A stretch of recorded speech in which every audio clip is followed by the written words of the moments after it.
SJC-13598 in the matter of an impounded case.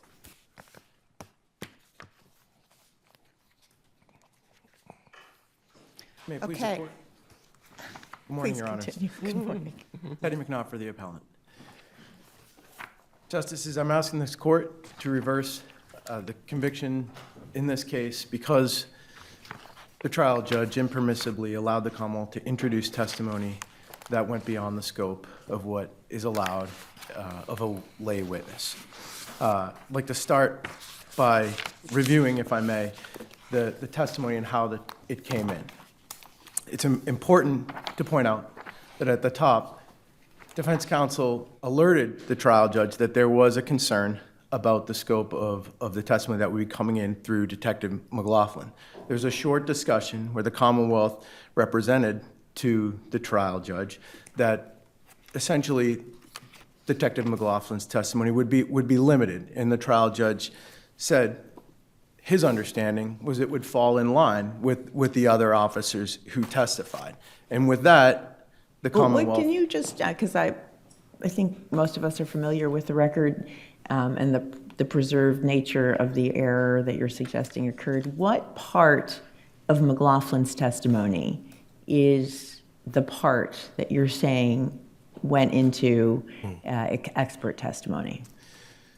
Well, there are a few parts, Your Honor. Okay. Most concerning to our position is the fact that Detective McLaughlin testified that the images were not cached. In other words, they couldn't have been on this phone accidentally by virtue of visiting a website. That, in concept, meaning the discussion of a cache file, is, we would argue, beyond the scope of what the average person understands. Counsel, excuse me. When you make that argument, can you respond to sort of the nature of the report, that the extraction report that the detective was working from? And my understanding, based on looking at the report, is that, or looking on what was admitted as an exhibit, is that the report literally says that the images were found in a subfolder that was titled something/something/screenshots. So can you respond to the fact of, can you deal with that? Sure. Thank you, Justice. So had the only evidence at trial been the admission of this report in the form that it was, it might have been okay, though I'm not conceding that point, given the way the defense was, if you will, caught off guard by the notice provided by the Commonwealth in this case. But getting back to your question, that wasn't how Detective McLaughlin presented his testimony. This is what we received, or I received, in so many words, from my extraction. And also, here's what it means. And that gets back to Justice Wendland's question about really what is appropriate and what isn't. And when Detective McLaughlin is ultimately allowed to say, you know, by virtue of the appearance of these images in this report in this way, we know, I know, and you can know, finder of fact, that these files were in effect screenshotted by the person who had the phone. But counsel, if we're going to the difference between lay opinion and expert opinion, and if I could marry the 2 points that Justice Dewar and Justice Wendland just alluded to, it's like I still haven't gotten your answer. If the lay opinion testimony is supposed to be testimony that's to be helpful to the fact finder, and the extraction report says these images were found in a particular place, and therefore they're in a file, they're with a bunch of other images, and based on the extraction report, Detective McLaughlin says they couldn't have been cached, they couldn't have been something just by virtue of going to a website, because they were found in a discrete file that had a bunch of other images that were in there. What is it about that delves into specialized technical experience that only an expert would give? Why isn't that just proper lay opinion testimony? Here's where I found it. And because of where I found it, it's helpful for you to know that it's more likely not from this happening, the happenstance of going to a website. If I understand your question, Your Honor, I think there are two responses to that, possibly. First of all, with respect to Cellbrite itself, it's most people, we'd argue, don't understand exactly how, they understand, we'd argue, that phones and devices have a lot of data. I probably also understand that the data can be extracted in somehow. But when you get into the Cellbrite software itself and what the Cellbrite software does or can do, I think we'd probably lose the majority of the population. Well, lay people know what screenshots are, right? Right. For sure, Justice Okay. Gazzani, yes. But that, connecting your point to Justice George's point, if we were just to say that I found these screenshots manipulating the phone personally in this way, which I don't believe was testified to by Detective McLaughlin. Detective McLaughlin saying, I found these things that we can trust are screenshots that fact finder, about, and I found them, because this software generated this report, and the software implicitly. But that's not what he's doing. He's saying it to the fact finder's determination of whether or not they were from a website or their screenshot. It's helpful for you to know that the Cellbrite software found it here. He's not getting into what the software does. He's, like all of the other cases that you cite and the other side cites, Cellbrite is something that we've gone through a bunch of times. It's plug and play. Here's what it does. It takes out the stuff, and then people talk about what the stuff was that was extracted from the phone. If we're just limiting to that, what is it about the fact that he said these are screenshots found in this file from this extraction, and then it's helpful to you to know that it wasn't from a website, it was from this file? Well, Your Honor, it becomes extremely problematic when a detective or a witness says, in response to questioning from the prosecution, is there any way for this to be? That's a different point, and I think your best point, that how he explains that Cellbrite is an uncorruptible mirror image.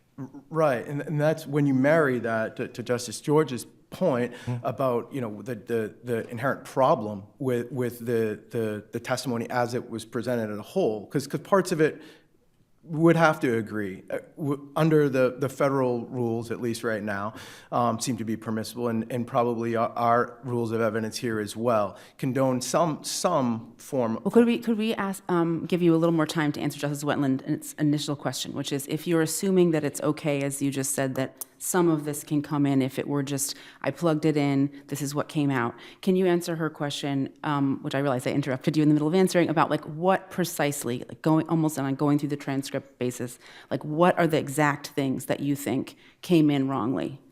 Other than the cached, because you talked about that, other than the cached testimony. Thank you very much.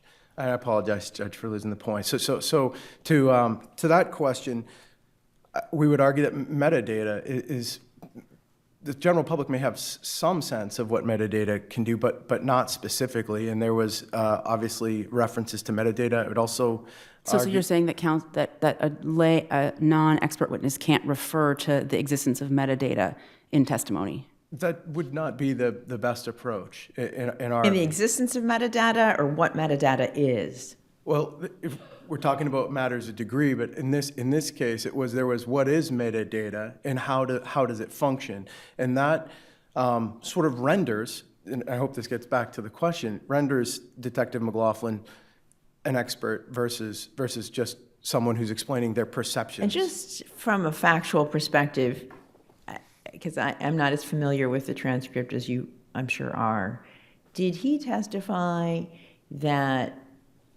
the report reports the metadata as follows, and the metadata means that this screenshot was saved on X date at this time?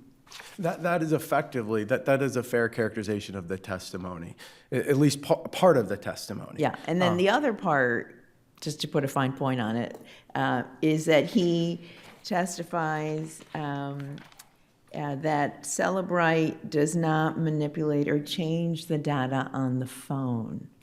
And I guess I'm surprised that I hadn't heard you say, although perhaps you were interrupted, that that was the most problematic part of McLaughlin's testimony, given that he has no idea how Celebrate works. Thank you for that, Your Honor. Yes, absolutely agree with the court's point to that. You know, there was that testimony, which we would argue was out of bounds, and also, and it was, pardon me, I believe it was repeated in different forms throughout Detective McLaughlin. So the effect of that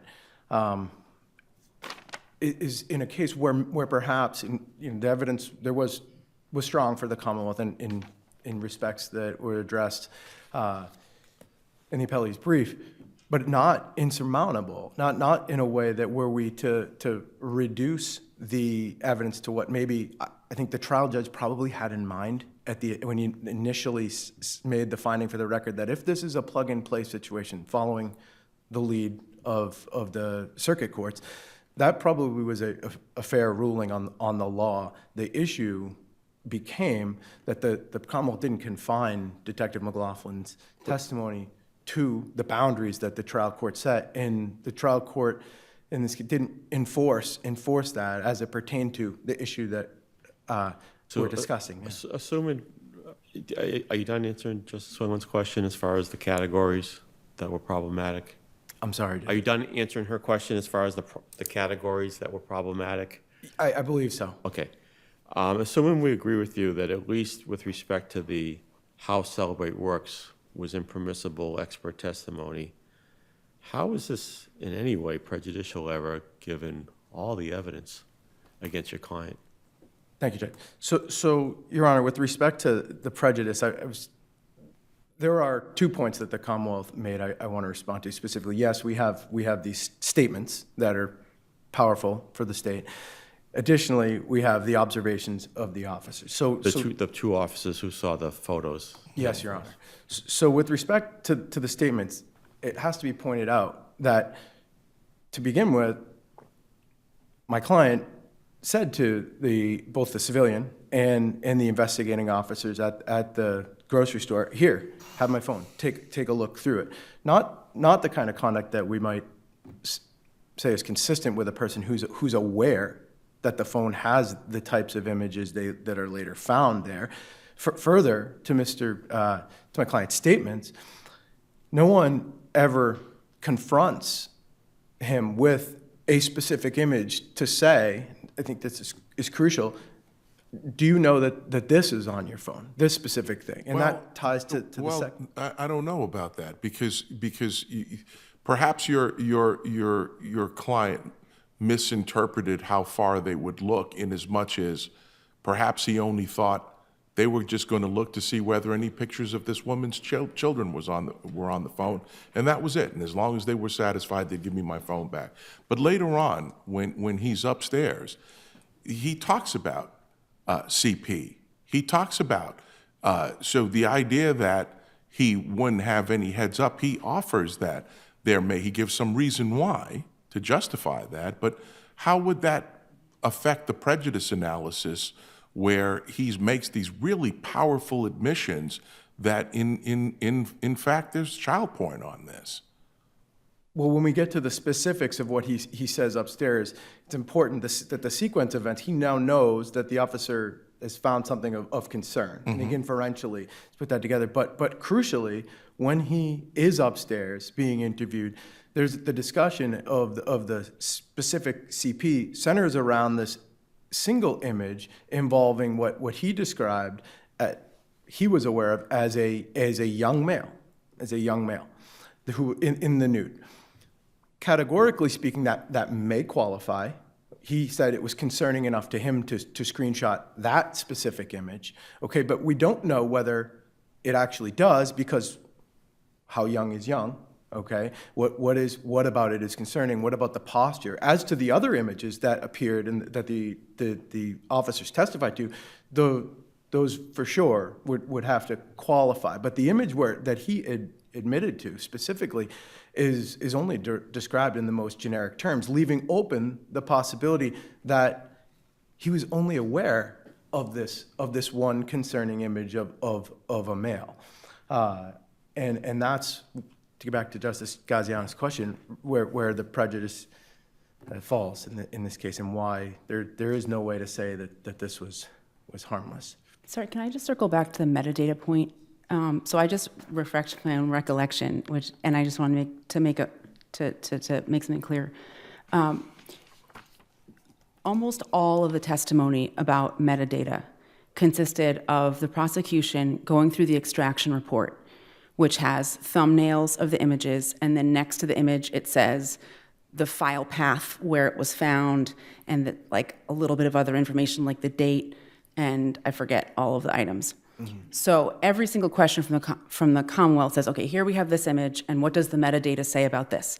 And the Commonwealth could have rephrased the question as, what does the extraction report say this came from?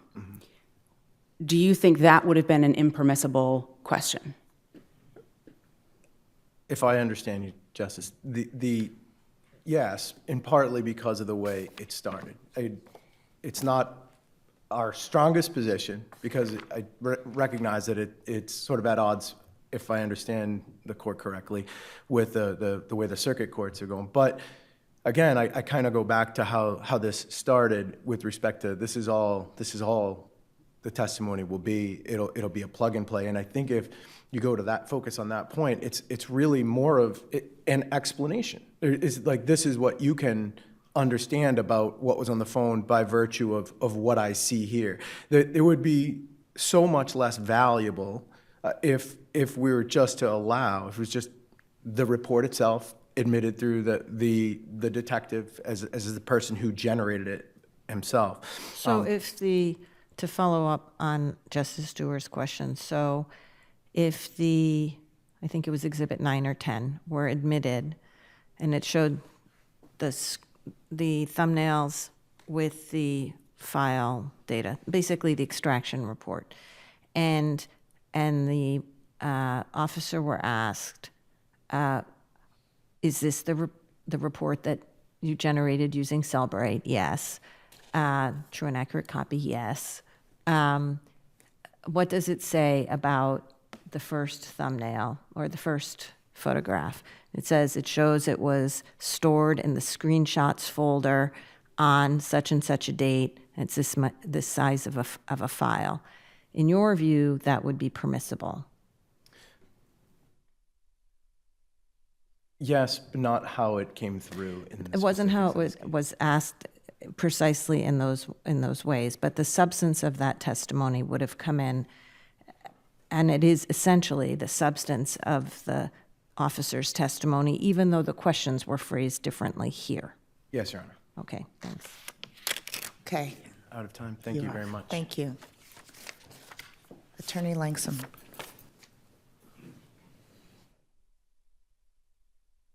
Good morning. May it please the court. Jessica Langsam, Assistant District Attorney for Middlesex, appearing on behalf of the Commonwealth. If I could just pick up with respect to the question that the court just ended with.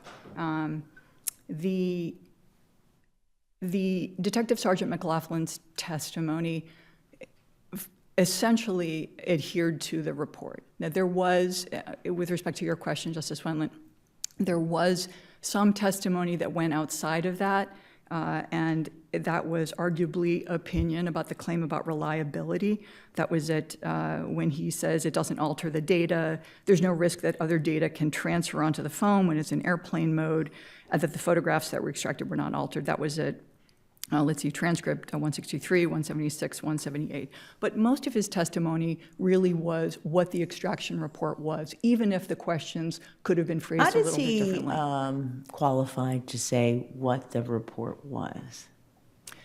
In what sense, Your Honor? That it isn't the point of the report and his testimony to say that Cellbrite is actually extracting this thumbnail photo from the phone, and that the dates and places recorded there in the metadata are accurate. Isn't that implied in the report itself? Well, Your Honor, he's testifying, as Justice Georges had mentioned previously, he's testifying based on his experience as a quote-unquote certified Cellbrite operator and physical No, analyzer. but when he goes and reads the report, what's the purpose of that? Well, Show that Celebrite is doing an accurate, reliable extraction from the cell phone. I'm not sure that's a fair implication. I know that's What what is my the brother. implication? What is Well, it? I'm not sure there's any implication at all, Your Honor. He's simply relating the information that's in the report, which was properly admitted. To the extent that some of his testimony went beyond that, for example, as my brother Why just do you argued. say it was properly admitted? I beg your pardon, Your Honor? Why was it properly admitted? If we don't know if Celebrite does what it says it does, why was it properly admitted? Actually, Your Honor, I would argue that there's evidence in the record that we do know that, and that would be because the defendant, when he's up in the market basket manager's office, he said, gee, there's some things that I looked at. There was, I think he said it was maybe a Gramps SC. It was a photograph of a juvenile male with his genitals showing. I think that's at page 109 of the transcript. Or excuse me, I think that's the officer's testimony. So, and then what the images are, and I know that this court has that impounded exhibit number 10, which is the images. The images that are there in exhibit number 10 are the same images that Lieutenant Columbus saw, that Lieutenant Connor saw, and that Sergeant Peterson saw on the defendant's phone in the market basket. That's in the transcript, that, this image from this report is the same one? Well, no, Your Honor, because the report hadn't been generated yet. So in other words, what I'm saying is that The descriptions match. shores up, exactly, that shores up the reliability. And that testimony was in Lieutenant Columbus, that was at 68 and 69, Lieutenant Connor, that was transcript 82, 83, and Sergeant Peterson, that was transcript page 102. And their descriptions of these images is the same image that's contained in exhibit number 10. Well, it's not all of the images, if I recall correctly. Correct, Your Honor, it is not. There It's were only like two images. that they when- testified to. I'm sorry, Your Honor, I There didn't were interrupt only you. two that they testified to. There were only two that And I they- think there were over There were 10. altogether 19? There What were was the number? 19. There were 15. One of the images was part of a chat with 3, and another one was part of, I believe, a chat with 2 Right, images. so altogether- there's no, so you can't really use what the officer used, what the officer saw to help authenticate or buttress the reliability of the ones that they didn't see. Well, that's true, Your Honor, but I think if we're talking about reliability, I'm just pointing out to the court that the officers saw images, that they used a certain word to describe the images, and it's plain that that's the image that was subsequently found in the Cellbrite extraction and that was admitted into evidence as exhibit number 10. So trying to explore lay versus expert, I think you all but or probably conceded that the testimony that the Cellbrite doesn't alter images is impermissible by a lay witness, correct? Yes, Your Honor. I All mean, right, we'll that take would be. we'll take your concession. Thank you, Your Honor. All right.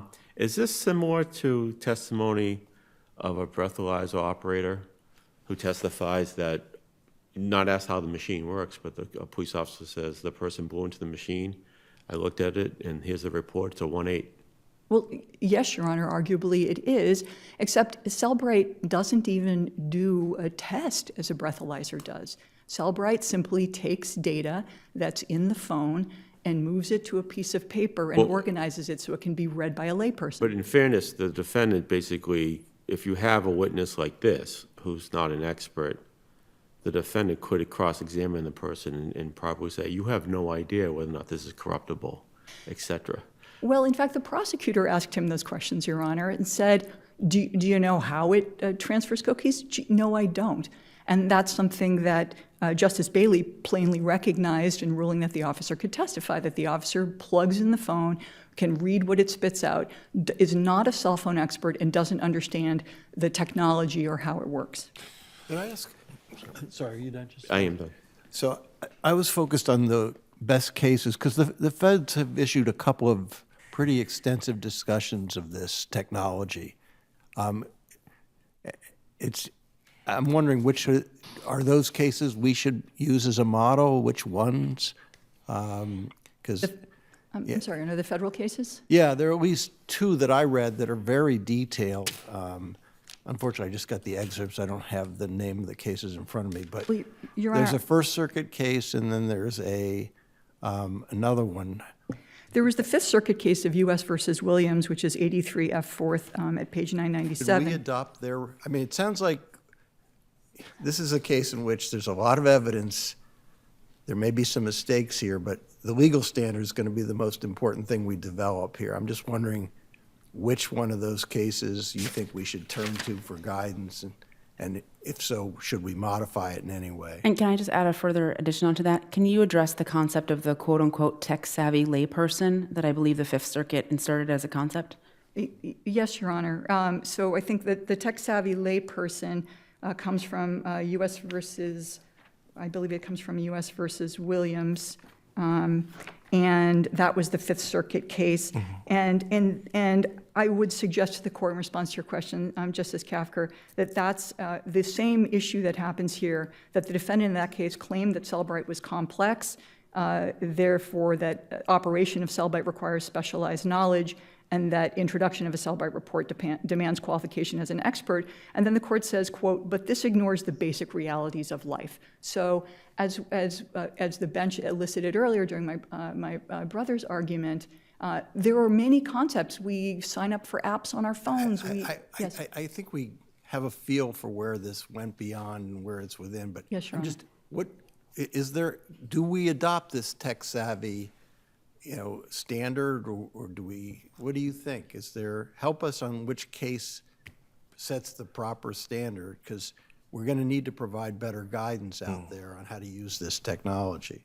Yes, Your Honor. Well, I would suggest that U.S. versus Williams does provide guidance and indicates, after a review of all of the circuits, that evidence obtained with Cellbrite it does not require expert testimony. And Your Honor, Justice Stewart, when I refer to the tech-savvy witness, it's a lay witness who is apprised of computer matters, as many people today are. Well, counsel, that's what bothers me about Williams. I'm still stuck at the difference between lay and expert, because we have all of these cases that are kind of hybrids of that, where there are lay witnesses that have more information and experience than most lay people, but not as much as experts. We've got cases out there that talk about people that have used drugs for a long time, so that they're able, under lay opinion testimony, to testify that this was cocaine without having to.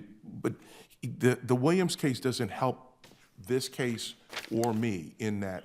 What's the foundation in order for this to be a tech-savvy person? Because here, all he testifies to is he does these 2-week Cellbrite training, and nothing in Williams helps inform what should trial judges look to say that these are the tech-savvy folks that are still lay witnesses, they're not experts, but what are the metrics to inform what makes you tech-savvy if all you do is just go to the Cellbrite 2-week trainings? Well, Your Honor, I would also direct the court's attention then to Montillo Masonet, which is also cited in my brief at 974 F. 3rd 34. But I think that had this case been tried before a jury, perhaps a voir dire or voir dire should have been held. And then the court could have better understood the contours of Detective Sergeant McLaughlin's testimony. What was the Commonwealth planning to elicit from him? How much information did he have that could... You're hitting the nail right on the head as to what my problem is. This wasn't done.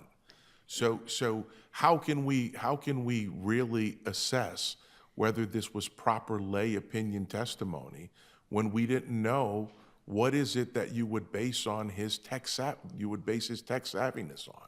Well, and I would suggest to Your Honor that Justice Bailey, in hearing the testimony of Detective Sergeant McLaughlin as it came out, had a better understanding of what the parameters were.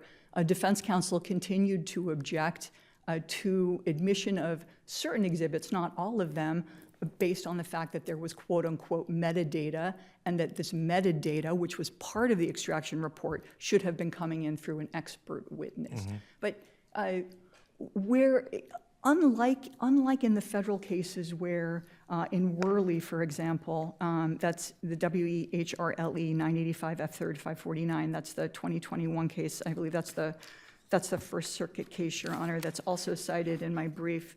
In that case, say for example, if voir dire had been done in that case, the voir dire would have, that's a case where the expert explained how these concepts fit together and why the program was reliable. So here, while Detective Sergeant McLaughlin kind of put a toe in the water with respect to, well, the images aren't altered and this is reliable, that is opinion testimony. It was just this small part. But he didn't explain further. He didn't purport to hold himself out to understanding. He does explain, so I see a distinction between simply reciting what a report, the Cellbrite report says, and what it means. I see a distinction there. So if the exhibit gives a file path name that includes the words screenshot, that's one thing. He may very well be able to simply testify to what the report says. But when he testifies that it means that all screenshots are stored in the screenshot folder, that seems to me something else, because what he's testifying is that the defendant took a screenshot, and as a result, it was stored in the screenshot folder, which goes to the whole notion of, was this accidentally stored on his phone? And that piece of it troubles me, because I'm not sure how he's qualified to testify to what the printout means, as opposed to what the printout says. I understand the point that Your Honor is making, and I have in front of me Exhibit 6, which is plainly not an my apologies, Exhibit 8, which is not an impounded exhibit. It was one of the photographs of the defendant.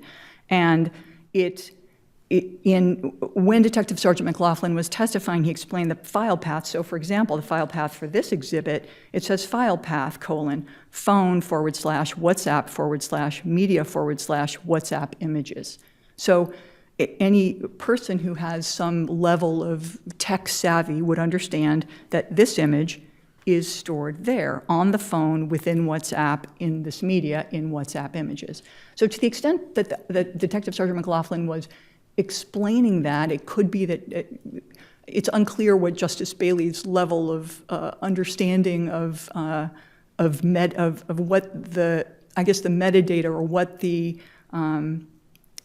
background, the surrounding information of the thumbnail or of the But images he also was. says, will the metadata indicate to you whether it's downloaded, screenshotted, taken on the camera? It'll show where the file was saved to, yes. Yes, and I think, Your Honor, when the question could have, as getting back to before, the question could have been better phrased. In other words, the metadata here, what does it say? And then it says exactly what I just read to the court. And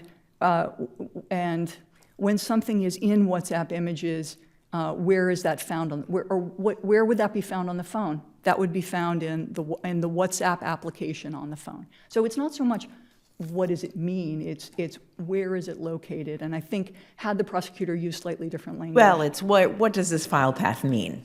Yeah.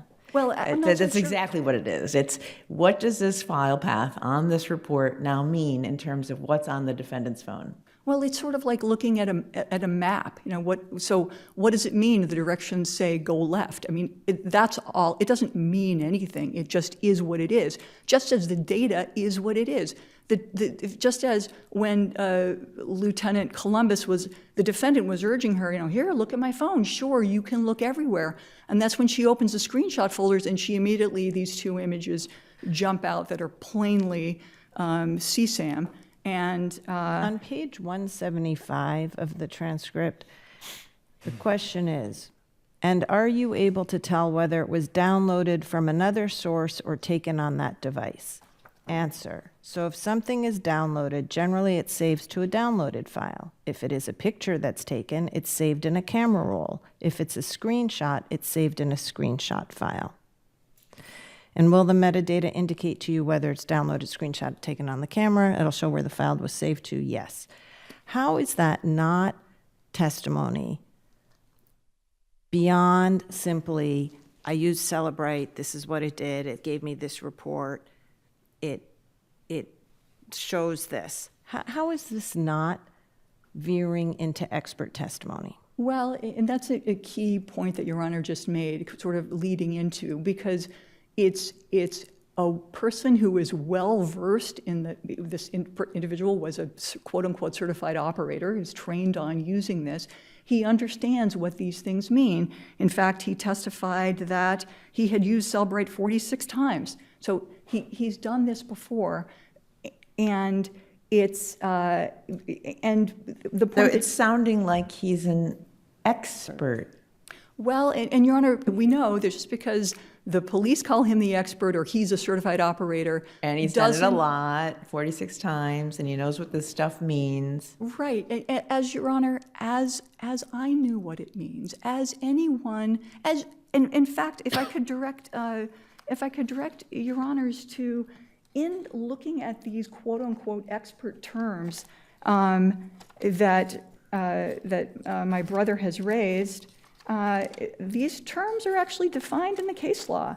And Counsel, can I ask you a different question, going back to Justice Walhojan's question? Yes. This is a practical question. I understand that they use Celebrate to download the entire phone and put the data on the phone into a means that's more easy to review in a spreadsheet, essentially. Can they also at the same time just go through the phone manually looking at different folders? Because I would imagine that an officer would have an ability to gain some experience that the file path name in the extraction report aligns with that officer's experience in actually physically going through phones. So even if the officer wasn't really any kind of computer expert, they would know that I've typically seen, and I realize this, the Commonwealth did not introduce this testimony, but that the 46 times of using a software, a person could, as a layperson, have experience with that. yes, Your Honor, and in fact, that's the part of the point. Although Detective Sergeant McLaughlin didn't do that in this case, he didn't kind of go back and he said he physically manipulated the phone, but really he ran the phone through so he never testified to what he found or whether or not what he found correlated to what was produced in the extraction report. But yes, and that's exactly, officer could, and regularly do, scroll through, take photos of texts, and then that's what was found on the phone. Say, for example, if the phone couldn't be downloaded, and I think I'm just trying to find the case where the Cellbrite download wasn't reliable, and I think defense counsel had used it. Yes, Your Honor, the officer could have just taken photos of what he saw, and going back to the point I made earlier, that's what Cellbrite does. It just takes it from the phone and it puts it onto a piece of paper so that we can read it. And if I could briefly go back to my point, looking through the opinions of this court, for example, cash is mentioned in the Arrington case, which is a case from this year, that it's a temporary storage, and hash value is defined in Dunn, a case from this year. Dorelis talks about what SMS and MMS means. So these are not technical, these are somewhat technical concepts, but they are understood by the public as a whole, broadly understood and even referenced by this court. And if I could also, with respect to the extent to which Detective Sergeant McLaughlin's testimony either what constituted opinion testimony, as in sort of claiming about the reliability of Cellbrite, or otherwise somehow exceeded the bounds of his lay testimony. I would argue that that error was not prejudicial. It didn't influence the judge, again, because this case was tried before Justice Bailey, and given that the images that Your Honors have before you in Exhibit Number 10, along with the testimony of the investigating police officers, the evidence in this case was overwhelming. So if there are no further questions, I would ask that you affirm the conviction, and I would rest on my brief.